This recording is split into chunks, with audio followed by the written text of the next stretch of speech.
man smirked at the little girl. "I'll give you $1 million if you can fix me," he said. She reached out, placed her hand on him, and what happened next left everyone speechless. On that bright Saturday afternoon, the park was filled with laughter. A group of children were pretending to be doctors, using sticks as tools and leaves as pretend medicine. Watching from his luxury car, Richard Thornton chuckled to himself. "What a cute little game," he muttered, adjusting his sunglasses. "I bet they don't even know what a real stethoscope looks like." Richard wasn't there by choice. His driver had stopped to deal with a mechanical issue, but the scene in front of him caught his attention and his arrogance. At 53, the man had everything money could buy: private jets, mansions, and a real estate empire worth over $400 million. Yet his heart was heavy with bitterness. A stroke had left him unable to walk 5 years earlier, and ever since, he'd used his condition as an excuse to look down on everyone else. "Hey, you there!" he called out to a girl standing quietly at the edge of the park. She couldn't have been more than 10, dressed simply, her eyes calm but filled with something that unsettled him. Strength. "Why aren't you playing pretend like the others?" The girl, whose name was Zuri, walked up to the fence, unbothered by his tone. "It's not pretend," she said softly. "It's belief." Richard laughed, loud enough for people nearby to turn their heads. "Belief, huh? Tell you what, I've got a challenge for you." He motioned toward his unmoving legs. "I've been like this for years. The best doctors in the country couldn't help me. So if your belief really works, I'll give you $1 million if you can make me stand again." A small crowd began to gather, some curious, others already recording the moment. Richard loved attention, especially when it meant showing off his power. He opened his wallet dramatically, flashing a few bills. "1 million, he repeated, "if you can do what no doctor could." "Cash right here in front of everyone," Richard announced, raising his voice so the entire park could hear. "What do you say, little healer?" Zuri didn't answer right away. She studied his face, calm, steady, as if searching for something hidden behind his confident smile. Then, to everyone's surprise, she smiled back. It wasn't the smile of a child. It was quiet, knowing, almost timeless. "Get the money," she said. The crowd broke into murmurs, a few nervous laughs, a few whispers of disbelief. Richard felt a strange flicker of unease deep inside, but brushed it off with arrogance. "She's just a kid," he thought. "This'll be good entertainment." "All right then," he clapped his hands loudly. "Let's give everyone a show. Let's see this faith of yours in action." Zuri stepped closer, unhurried and calm. She placed one small hand on his right knee and closed her eyes. The park fell silent. For a few long seconds, nothing happened. Not a sound, not a breath. Then it came, a faint electric tingling in his leg, a feeling Richard hadn't experienced in 5 long years. His eyes widened. The sensation grew stronger, running all the way down to his ankle. Zuri opened her eyes, expression unreadable, and took a quiet step back. "Is that it?" Richard forced a laugh, trying to hide the tremor in his voice. "That was your big miracle." But the laughter died on his lips. The tingling was spreading. His toes were moving inside his 3,000 Italian shoes. The color drained from his face as disbelief turned to panic. If this girl had truly done the impossible, then everything he believed about power, control, and life itself was collapsing in front of him. And from the steady look in Zuri's eyes, that was exactly what she wanted him to realize. If you're enjoying this story of transformation and mystery, make sure to subscribe and comment where you're watching from, because what happens next will change everything. 3 hours later, Richard Thornton was alone in his penthouse. He paced slowly, unsteady but standing, walking for the first time in 5 years. His legs trembled like those of a child learning to walk, but they worked. "This can't be real," he whispered, gripping the edge of a marble table for balance. "It's adrenaline. Some kind of placebo. Maybe the medicine finally kicked in." But deep down he knew the truth. Something beyond reason had happened in that park, and it all began with the touch of a little girl who believed. Richard had dismissed his driver and returned home in silence. Not a word, not a single thought he could bear to face. The impossible had happened before his eyes. Yet his pride refused to process it. Now, alone in his penthouse, standing on legs that had once been declared lifeless, he could no longer deny the truth staring back at him. The intercom buzzed sharply. "Mr. Thornton, it's Dr. Harrison. You asked me to come urgently." Dr. Michael Harrison, one of the most respected neurologists in the country, had treated Richard for years. But when he opened the door and saw his patient walking toward him, the man nearly dropped his medical bag. "Richard, this is incredible. How is this possible?" Richard's expression was unreadable. "A child touched me," he said flatly, as if describing a change in the weather. "A young girl in the park. She placed her hand on my leg, and now I can walk." "Go ahead, doctor. Explain that with your science." For the next hour, Dr. Harrison ran every test imaginable: reflexes, muscle strength, MRI scans, full neurological evaluation. Everything was perfect. No trace of damage, no medical explanation. Finally, the doctor stood back, shaking his head. "In 40 years of medicine, I've never seen anything like this. Richard, your spinal cord was severely damaged. Recoveries like this just don't happen." After the doctor left, the apartment felt oppressively quiet. Richard stood before the mirror, staring at his reflection. It wasn't relief he saw. It was fear. His entire identity, built on logic, control, and superiority, had just been overturned by a 10-year-old child in a simple dress. "Who is that girl?" he whispered to his reflection. The next morning he returned to the park, this time on his own 2 feet. A hat and dark sunglasses concealed his face as he scanned the area, watching quietly.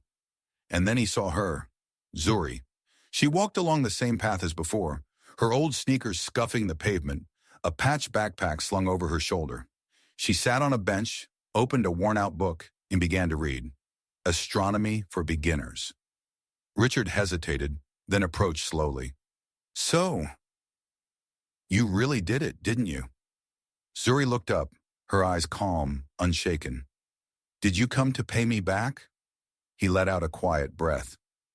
"No," he said, sitting down beside her, something he would never have done before. "I came for answers." Richard couldn't believe he was doing this. Sitting beside a child from a struggling neighborhood, in a public park of all places. It was something the old Richard would have never imagined. "How did you do that?" he asked quietly. Zuri didn't look up from her book. "You wouldn't believe me if I told you," he smirked. "Try to surprise me." She closed the book, meeting his gaze with eyes far older than her years. "Some people carry light," she said softly. "Others carry darkness. You carry both. That's why you were able to do it." Richard chuckled bitterly. "Light and darkness? Sounds like something out of a fortune cookie. I'm a businessman, kid. I deal in facts." Zuri calmly reopened her book. "Then here's a fact," she said. "You can walk. Does that change how you treat people?" The question hit him harder than he expected. Sharp, direct, undeniable. "Why would I change?" he said defensively. "I'm the same person I was yesterday." "Exactly," Zuri replied quietly. And somehow that single word cut deeper than any insult ever could. For the next few days, Richard couldn't think of anything else. The girl's words echoed in his mind like an unfinished sentence. So he did what he always did when something unsettled him. He tried to control it. He hired a private investigator. Days later, the report arrived, and what it revealed left him speechless. Zuri Washington, 10 years old, lived with her grandmother in a neglected housing complex on the outskirts of the city. Her father had died 2 years earlier in a construction accident. Her mother worked 3 jobs to keep the family afloat. But what made Richard's blood run cold wasn't her story. It was the address. Riverside Gardens Housing Project, a name he knew all too well. 5 years earlier, the Thornton Development Corporation, his company, had purchased that very land. What had once been a modest but proud community was torn down to make way for luxury high-rises. Families were evicted, lives uprooted, all in the name of urban progress. And Zuri's family had been among those displaced. Then came the final blow. "Mr. Thornton," the investigator said over the phone, his voice hesitant. There's something else you should know. The girl's father, James Washington, he died in a work accident at one of your sites, the Thornton Towers project. Richard froze. The phone slipped from his hand. The child who had restored his ability to walk was the daughter of the man who had lost his life building his empire, and one of the families he had driven from their home, and she knew it all along. From the look in her eyes that day in the park, Richard knew the truth. She had recognized him from the very beginning. That night, sleep refused to come. He walked back and forth across his apartment, still amazed he could walk, trying to make sense of it all. Why had she helped him? Why would a child who had every reason to despise him choose mercy over revenge? Then the memory returned. The moment Zuri touched his leg in the park, there had been more than just the spark of sensation. For a brief second, he had felt something that wasn't his own. Her grief, the loss of her father, the fear of displacement, the quiet ache of growing up unseen in a world that valued wealth more than humanity. And yet, in spite of all that pain, she had chosen to heal. For the first time in years, Richard Thornton faced a mirror he couldn't look away from. Not the physical one in his penthouse, but the moral one inside himself. What stared back was not the proud businessman he believed himself to be, but the hollow man he had become. And the cruel irony, the only person who had ever shown him genuine kindness was the very one he had hurt the most. But Zuri Washington didn't know one important thing. Richard Thornton had never been good at handling emotional debts, and this one was immeasurable. In the following days, that realization consumed him. His old obsessions, profits, deals, acquisitions, faded into the background. What replaced them was something far more powerful, an unrelenting need to confront the truth. He assembled a small, discreet team of investigators, not to pry into Zuri's life this time, but to uncover the full scope of the harm his empire had caused. Each day, new reports arrived, and with each report, another layer of denial was stripped away. One morning, his lead researcher, Margaret Chun, entered his office holding a thick folder. Her expression was grave. "Mr. Thornton," she began carefully, "we've finished compiling the data on the families displaced by the Riverside Gardens project." She placed the folder on his desk. There were 342 families, a total of 1,087 people directly affected. Richard turned the pages slowly. For the first time, he wasn't looking at charts or profit margins. He was looking at faces, children forced to switch schools, elderly couples who had lost their lifelong homes, small businesses erased overnight. And then he asked the question that made Margaret hesitate. "What about James Washington?" She looked down, silent for a moment, then opened another file. "It was more serious than the official report claimed," Margaret said quietly. "There were 4 recorded safety violations at the construction site that week. The subcontractor responsible for the work had been chosen because their bid was 40% cheaper, despite a history of safety issues." Richard's stomach tightened. "Go on." 3 days before the accident, Margaret continued, James Washington filed a report warning about a structural fault in one of the main beams. The report was ignored. He died trying to fix the very problem he'd warned them about. Richard closed his eyes. The air felt heavy. "Where is that report now?" "It's still in the construction company's internal files," she replied. Then her tone changed. "But there's something else you need to hear." She slid a small recording device across the table. After Mr. Washington's death, his wife tried to take legal action against the company. The attorney she hired was persuaded to withdraw. "Persuaded?" Richard's voice hardened. Margaret hesitated. "Your legal department offered him a consulting contract with Thornton Corporation on the condition that he drop the case. He accepted." Richard pressed the play button. A familiar voice filled the room. Cold, calculated, efficient. It was David Harrison, his general counsel of 15 years. Richard listened as the man he had trusted negotiated to silence a grieving widow, ensuring that her daughter would never see justice. By the end of the recording, his hands were trembling. "I want copies of everything," he said, his voice low but firm, "and I want to speak to Mrs. Washington, personally." Margaret sighed softly. "Sir, she's hard to reach. She works 3 jobs, cleaning at the city hospital in the morning, cooking at a restaurant in the afternoon, and caring for the elderly through the night. Richard walked to the massive window of his 40th floor office. Below, the city shimmered, a maze of steel and glass he once believed he ruled. But now all he could see was the cost of every victory he'd ever claimed. For years he had viewed life as a chessboard, himself as the king.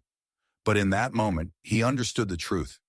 He'd been a pawn, one moved by greed, ignorance, and indifference. He turned back to Margaret, eyes steady for the first time in years. "Set up the meeting, but," he said, "not at the office, not anywhere formal, somewhere she feels safe." He paused, his voice softened. "And when I say I need this meeting, I don't mean as a businessman, I mean as a human being." 3 days later, Richard sat alone in a small diner on the edge of the neighborhood where Zuri lived. He dressed simply, jeans, a plain shirt, and sneakers, trying to look like anyone else. Still, he couldn't shake the feeling that he didn't belong. When Kesha Washington walked in, he recognized her immediately. She had her daughter's same piercing eyes, but they carried a lifetime of sorrow. At only 32, she looked older, worn down by exhaustion and years of holding her world together alone. "You're the man, my daughter." "Healed," she said carefully as she slid into the seat across from him. "Yes," Richard replied, his voice low. He extended his hand. She shook it briefly. "Mrs. Washington," he began, "I know this might sound strange, but I needed to talk to you about your husband." Kesha's face tightened. "James has been gone for 2 years. There's nothing left to discuss." "And there is," Richard said quietly, "because I'm responsible for his death." The diner seemed to fall into complete silence. Even the faint hum of conversation around them faded.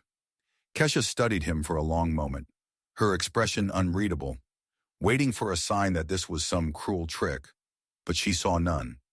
Only remorse. "My company," Richard continued, voice trembling slightly, "cut safety budgets at the construction site where your husband worked. My legal team bought off his attorney to stop your case from moving forward, and my finance department decided it was cheaper to pay fines than to fix the problem." He swallowed hard. "Your husband died because of my greed, and I stole your family's chance at justice." Kesha didn't cry. She simply sat still, her hands trembling as she clasped them together on the table. "Why are you telling me this now?" she asked quietly. Richard met her gaze. "Because your daughter reminded me that there's still goodness in this world, and I can't live with that light inside me while still carrying the weight of what I did to your family." He reached into his jacket and placed an envelope on the table. "These are copies of every document related to the accident," he said. "Internal memos, ignored safety reports, cost-cutting orders, and recorded conversations from my legal department. Everything." Kesha opened the envelope slowly. Her eyes moved over the pages, disbelief turning to shock. This proves everything," she whispered. "It's criminal negligence." Richard nodded. "Yes, and there's more." Richard reached into his pocket and slid a simple business card across the table. "This is the number for Samantha Torres," he said. "She's the best labor lawyer in the state. And no, she doesn't work for me. In fact, she works against people like me." He paused, letting that sink in. "She's already reviewed your husband's case. She says you're not only entitled to significant compensation, but that the evidence is strong enough for criminal charges." Kesha stared at the card, her hands shaking. Her voice broke for the first time. "Why?" she asked. "Why are you doing this?" Richard's eyes softened. He thought of Zuri, of her calm gaze that day in the park, the way she had said, "Get the money," with the confidence of someone who already knew the outcome. He thought of how she had not only restored his ability to walk, but had shown him the path back to something far greater, his lost humanity. "Because your daughter taught me something," he said quietly, "that sometimes miracles come disguised as second chances, and I'm not going to waste mine." When Kesha Washington left the diner an hour later, she carried more than an envelope full of documents that could change her family's future. She carried proof that her husband, James Washington, had been a man of honor, a man who tried to protect others even at the cost of his own life. And now, thanks to Richard's confession, His death would no longer be buried beneath paperwork and profit margins. Richard remained in his seat long after she left, staring through the diner window as she disappeared down the street. He knew that conversation was only the beginning. There were still 342 families waiting for justice, 15 years of ruthless decisions to confront, and an empire built on exploitation to tear down and rebuild, this time with integrity. But for the first time since he'd taken his first step again, Richard felt alive, because he had finally learned that healing wasn't about moving your legs. It was about learning to move your life in the right direction. What Richard didn't realize was that someone had been watching him from across the street. Zuri stood there quietly, her small figure half hidden behind a lamppost. Her eyes shimmered, not with tears but with pride. The man she had chosen to heal was finally beginning to understand. Some miracles don't happen in a moment of light. They happen when someone dares to face their own darkness and use it to guide others toward the light. 6 months later, the case of Washington versus Thornton Corporation exploded across national headlines. Attorney Samantha Torres had turned the evidence Richard provided into a landmark lawsuit that exposed not just one accident, but an entire network of negligence and corporate corruption spanning more than a decade. It became one of the most powerful stories of redemption and justice in modern business history, all beginning with the quiet touch of a little girl in a public park. "Mr. Thornton," said David Harrison, storming into the office without knocking, "have you completely lost your mind, handing over evidence against your own company? Do you realize what that means?" Richard sat calmly behind his desk, eyes fixed on the television. The headlines scrolling across the screen were merciless. Real estate empire built on workers' deaths. Leaked documents exposed decades of corporate corruption. "It means," Richard said evenly, without looking away, "that I'm finally doing the right thing." "The right thing?" David let out a harsh laugh. "You've just destroyed 15 years of work. The shareholders are panicking, our contracts are collapsing, and federal agents have already issued search warrants."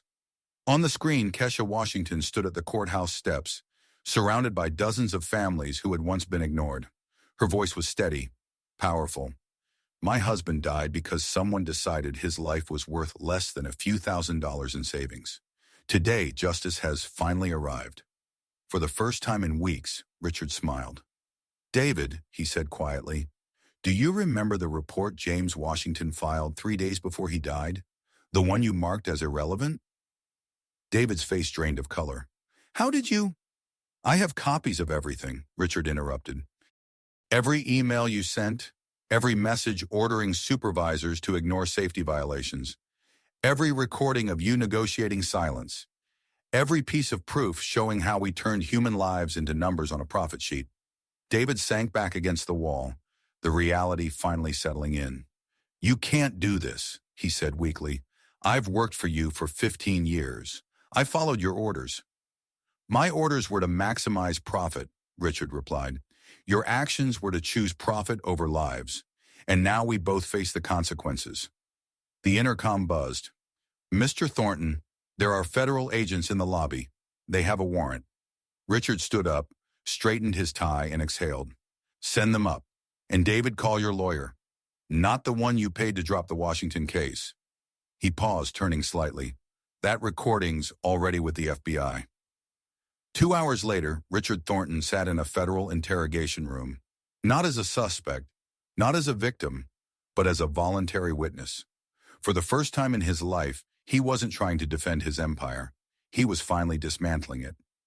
Outside those walls, headlines continued to flash across every major network. Inside, Richard faced the truth he'd run from for years, and in doing so, finally found freedom. Because sometimes redemption doesn't come from victory. It comes from surrender.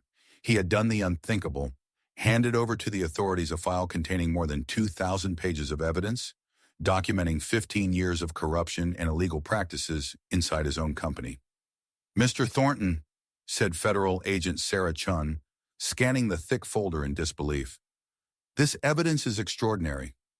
Do you understand that by giving us this, you're essentially destroying your own empire?" Richard looked at her calmly. "Agent Chun, do you have children?" She blinked, caught off guard by the question, then nodded.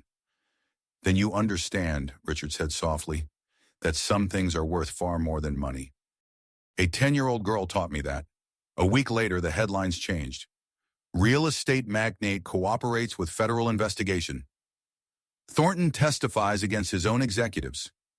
David Harrison and 6 other senior officers were arrested. Fraudulent contracts were nullified. Families who had been evicted illegally received millions in compensation. Richard Thornton lost 80% of his fortune in fines and restitution. His company was dismantled. His reputation in the business world gone. But something far greater had taken its place. One late afternoon, as golden light filtered through the trees, Zuri found him sitting quietly on the same park bench where everything had begun. He was walking again, slowly, thoughtfully, each step deliberate, as if he now understood the true meaning of movement. You kept your promise, she said, sitting beside him. He turned to her, puzzled. What promise? Zuri smiled. To come up with the money. You gave back more than $1 million. You gave hundreds of families their dignity. Richard looked down at his hands, the same hands that had once signed contracts that ruined lives. Now they were being used to rebuild them. I still don't understand how you knew I could change, he said quietly. Zuri looked at him, her expression soft and wise. For the first time, she truly looked her age. Just a 10-year-old girl with a smile brighter than the sunset. Because completely bad people don't feel guilt, she said, and you always did, even when you pretended you didn't. The park was silent except for the rustle of leaves in the evening breeze. The sun dipped lower, painting the sky in shades of gold and red. And in that moment, Richard Thornton understood something far greater than redemption. He had found the one treasure no amount of wealth could buy. The ability to look in the mirror and recognize not the man he had been, but the man he had finally become. And it had all begun. With a little girl who saw light where everyone else, including Richard himself, had only seen darkness. 2 years later, Richard Thornton walked slowly through the bright hallways of the Washington Community Center, a modern, bustling building that now stood on the very ground where the old, crumbling housing project once stood. The place was alive with energy and hope. Classrooms filled with laughter, music drifting from the art wing, families gathered in the courtyard. The center now offered free education, healthcare, and job training for over 500 families, a living monument to what redemption could build. Mr. Thornton, said Kesha Washington, approaching him with a genuine smile. The graduation ceremony is about to start. Richard nodded, straightening his modest tie. Gone were the designer suits, the luxury cars, the private jets. He now lived in a small apartment, drove a second-hand car, and volunteered as a consultant for NGOs fighting housing exploitation. He no longer had millions. But for the first time in decades, he slept peacefully. Inside the auditorium, 23 young students waited to receive their certificates. Future engineers, teachers, and entrepreneurs. Among them was Zuri Washington, now 12 years old, the youngest student ever to graduate from the center's technology program. Ladies and gentlemen, announced the host, our valedictorian this year is Zuri Washington. Applause filled the room as Zuri stepped onto the stage, graceful and composed, the same calm presence Richard had seen years ago in the park. She paused, looked directly at him in the audience, and began her speech. 2 years ago, she said, I met a man who believed that power and money defined his worth. Today, that same man taught me that true wealth comes from how many lives you can help rebuild. In the front row, Richard lowered his head, humbled beyond words. Across the country in a federal prison cell, David Harrison watched the same ceremony on television. The man who once laughed at Richard's ideals now sat in silence, serving an 8-year sentence for corruption and criminal negligence. Other executives from the former Thornton Corporation faced similar fates. Their reputations destroyed, fortunes seized, careers gone. Some people believe in instant miracles, Zuri continued, but I believe in something stronger. Transformations that begin with a choice, to be part of the problem or part of the solution. Her words were met with thunderous applause. After the ceremony, Richard found Zuri in the garden outside the community center. She was sitting quietly on a wooden bench, one that looked just like the one in the park where everything had begun, reading a book on neuroscience. He smiled. Always learning, huh? She looked up, smiling back. Always, she said. The evening sun bathed the garden in gold, and for a moment, neither of them spoke. They didn't need to, because both of them understood. Miracles don't end with healing. Sometimes they begin with forgiveness and grow into transformation. You still haven't explained how you did it, Richard said, sitting beside her on the bench. Zuri closed her book gently and smiled. And you still don't understand that the explanation doesn't matter, she replied. What matters is what you did after. Richard looked around the garden, children laughing on safe playgrounds, teenagers studying in bright classrooms, families walking with the quiet pride of people who finally had opportunities once reserved only for the wealthy. He nodded slowly. You know what's funny? He said. I lost $400 million, but I've never felt richer. Zuri's smile deepened. That's because you finally learned the difference between having money and having value. That night, Richard's phone rang. It was a journalist from Forbes, eager to feature him in an article about executives who had turned their lives around. He listened politely, then declined. His story didn't need the spotlight. His redemption wasn't meant for headlines. When he hung up, he walked to the window of his small apartment. Across the street, the sign for the Washington Community Center glowed softly in the dark, a living reminder of everything that had changed. A 10-year-old girl had once destroyed his empire to save his soul. And now Richard Thornton finally understood. Some miracles don't just heal the body. They awaken the conscience of those who were sick and didn't even know it. True transformation doesn't come from regaining what we've lost, but from discovering what we never realized we needed.